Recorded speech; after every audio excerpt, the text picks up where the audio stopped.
So, Eyak at saka Baste, no? So, dito makikita pag ikaw ay undersized na team. Pag ikaw ay undersized na team, talagang mahihirapan ka dahil unang-una, hindi mo makokontrol yung boards. Most of the boards are, kontrolado ng kalaban mo. Kahit by kailangan ginagawa nga dyan by committee. Pero kahit by committee kayo, hindi naman lahat ng rebounds is long rebounds. Diba? Paano kung gumagana yung inside game ng kalaban? So, short rebounds yun.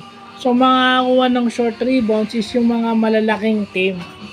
At saka isipin nyo itong Eyak at saka San Sebastian.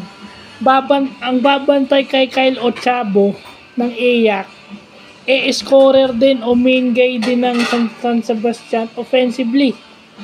So isipin mo, papaguring ka na nito ni Kyle Ochabo sa depensa. Ito si Rafael Are parang sumakit at ang giliran nito talagang pagod na pagod to pag Eyak ang kalaban, tsaka si Escobedo. Kasi napapagod sila sa bilis at ligsin nito ni Ochabo. Plus, obligado pa silang umiscore sa depensa. Pag hindi sila nakakatakbo, mahihirapan talaga sila. So, yun yung mahirap pag undersized team ka. So, yun yung nakita natin sa Baste at saka sa Eyak. Laro kahapon. Tuesday, October 8, 2024. So, yun yung nothing technical about that. It's obvious. Kasi mas matangkad itong si Are tsaka si Escobedo kay Ochabo, pero ang bilis nito ni Ochabo, yun ang nagpapapagod dito. Kaya wala nang tsansang makabalik yung wala nang tsansang makasunod-sunod o makadikit man lang ng konti yung Baste.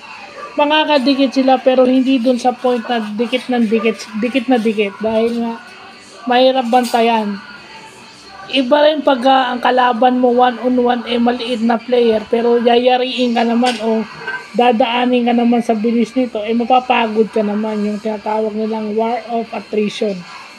Labanan kung sino una sa inyo mapapagod. Kasi grabe offensive load, guard-oriented team offensively itong Baste.